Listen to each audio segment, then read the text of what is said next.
So ladies and gentlemen, you have to brace yourself and your family for tough times ahead. Pagdating naman sa usaping politikal, alam kong mulat kayo lahat sa nangyayari sa ating bansa. Meron tayong inaharap na leadership, integrity, credibility, and accountability crisis ng administrasyon ni Bongbong Marcos Jr. Ulitin ko, dulot ito ng massive corruption and looting of public funds. Bukod dito, nabuksan muli ang issue ng drug addiction dahil sa naging bukas na pahayag at publikong testimonya na base sa kanyang personal knowledge, base sa kanyang personal experience, base sa kanyang personal na pagkakakilala sa kanyang kapatid, ang ate o ang mana ni Bongbong Marcos. Ano ang tugon ng lukaret sa palasyo? Hearsay yan. Hindi totoo yan. Paninira yan. Walang maaaring sumagot nito kung hindi ang pagkakaroon ng isang open, fair, transparent, public, and credible hair follicle drug test. Hindi yung lukaret. Sinabi na nung kapatid, bata pa lamang kami. Ang haba ng kwento niya. Bata pa lamang daw sila ay gumagamit na ang kanyang kapatid. Hindi kayo, hindi ako, hindi yung lukaret. Ang may personalidad, pasinungalingan niya. Bakit? Bata pa daw sila eh. Nakita niya eh. Naranasan niya kung ano ang buhay ng kanyang kapatid. Kanya lalong lumalakas, nakakabingi na ang panawagang sumailalim sa open, fair, transparent, and credible hair follicle drug test. Dahil dito, sa aking pananaw, wala nang anumang moral at legal ascendancy ang tanggapan ng Pangulo. Kung kaya't palakas ng palakas, ang sigaw ng sambayanang Pilipino, Marcos resign! Marcos resign! Marcos resign! Marcos resign! At habang lumalakas ang sigaw na yan, lumalakas din ang nerbiyos ng mga alyansa na once upon a time ay hindi natin naisip na magsasama-sama, na ngayon ay isang organisado, well-oiled at well-funded machinery, discrediting no less than the office of the Vice President, discrediting Inday Sara Duterte. Ito yung tinatawag na mga hilaw na dilaw. May tunay na dilaw. Ito yung mga nakipaglaban nung panahon ng martial law. At meron pa rin iilan na lamang sila. Yes. Subalit, hina-hijack ng mga hilaw na dilaw ang tunay na naratibo ng mga tunay na dilaw. Yes. Ang tunay na dilaw ay nakipaglaban para sa ating demokrasya. At ang bunga niyan ay ang pagpapatalsik sa Marcos Senior Administration. At ang bunga niyan ay ang pagkakaroon natin ng tinatawag ng mga tunay na dilaw na Cory Aquino Constitution, the 1987 Constitution. Sa mga tunay na dilaw, yan ay sagrado. Subalit, sa mga hilaw na dilaw, sa mga makakaliwang grupo, sa mga natampik, at sa mga bagong Pilipinas na alyansa, sasagasaan nila, ibabasura nila, kahit sunugin pa nila ang ating saligang batas, huwag lamang matupad yung malinaw na garansyahan pagdating sa constitutional succession. Yan ang puwersang nagsasama-sama ngayon. Alam naman nating lahat sa bulwagang ito na yung pagsasamang yan, yung pagsisiping na yan, ay pansamantala lamang. Tinitiis nila ang kanilang sangsang, ang kanilang baho, ang kanilang kasamang amoy upang mayurakan, ibasura at wasakin ang Cory Constitution, ang ating saligang batas. Handa nilang isang tabi yan.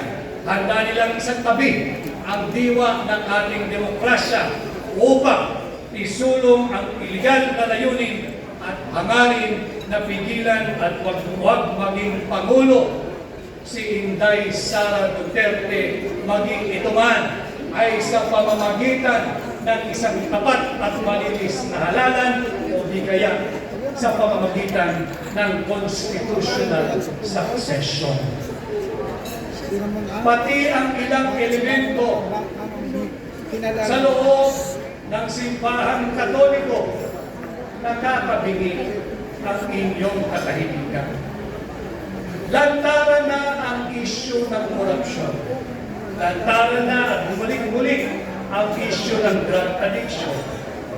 Ang drug addiction ay hindi lamang krimen. Ito'y isang brain disorder. Sakit sa pag-iisip na naglalagay ng maraming katarungan kung tama pa ba ang disposisyon at desisyon ng taong muling pinaratangan at pagbibigay ng testimonya mismo ng kanyang kapatid na siya ay mayroong problema sa drug addiction. Hindi po simpleng bagay ang usapin niya. Bakit?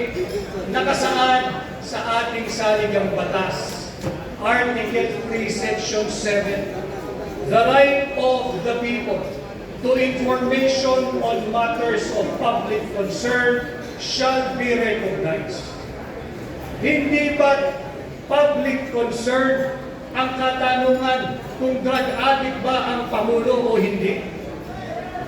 Hindi ito pwedeng sagutin sa pamamagitan lamang ng isang missing aso o kaya pahayag ng lokaret sa palasyo.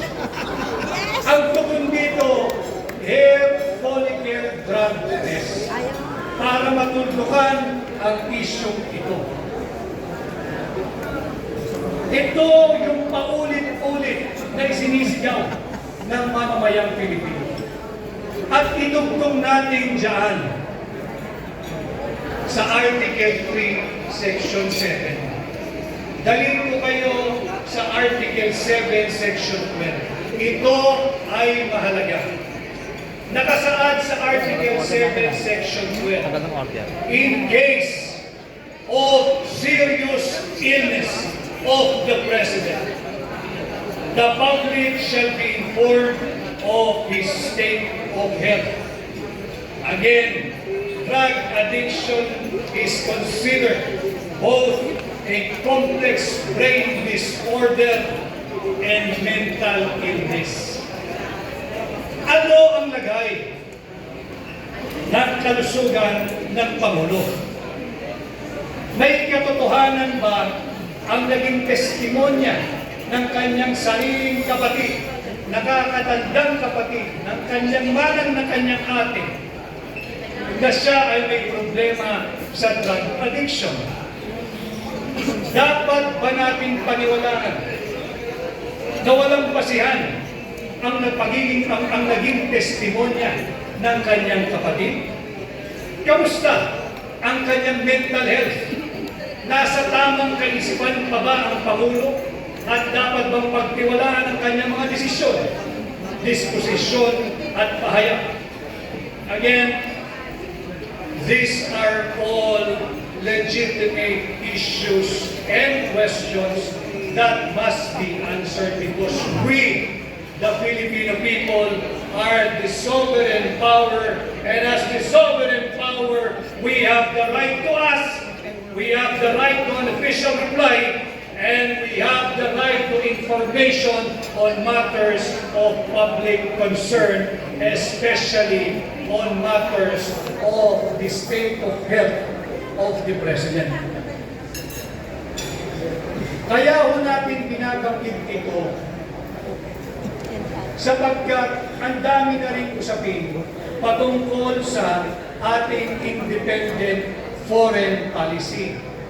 Kasi nga ho, ang drug addiction ay isang problema sa pag-iisip, mental health issue. Kaninong foreign policy ba ang ating isinusulong? Foreign policy ba at interes ba ng Pilipino o ng ating mga banyagang alyado? Article 18, Section 25, malinaw, bawal ang anumang base militar, bawal ang anumang tropang militar, bawal ang anumang gamit at pasilidad ng militar sa kahit na saang sulok ng ating bansa. Sa ating pagkakaalam, mayroong siyang na deklarado EDCA-CITES. Yung deklarado, yung hindi deklarado. Ito ay paglabag sa ating saligang batas. Bakit ito hinahayaan?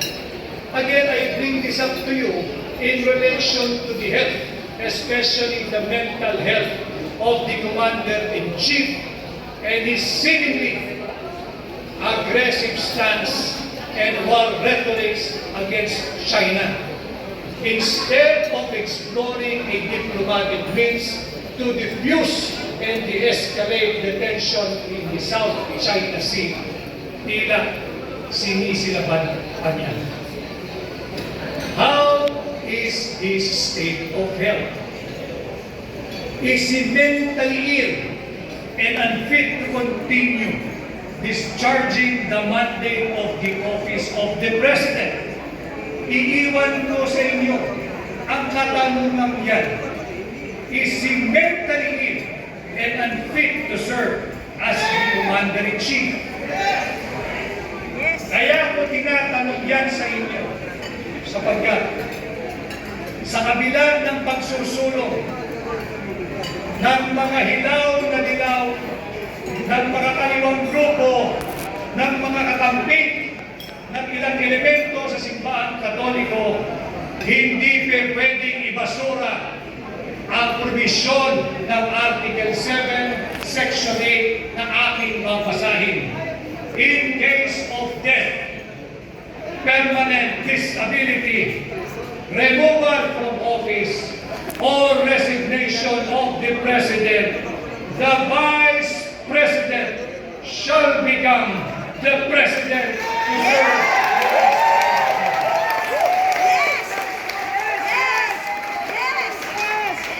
Iiwan ko sa inyo ang katanungan iyan at iiwan ko sa inyo ang mga probisyong yan at ating saligang batas upang huwag tayong lumayag na yurakan, tapakan, ibasura at sunugin ng mga grupong ito ang ating saligang batas.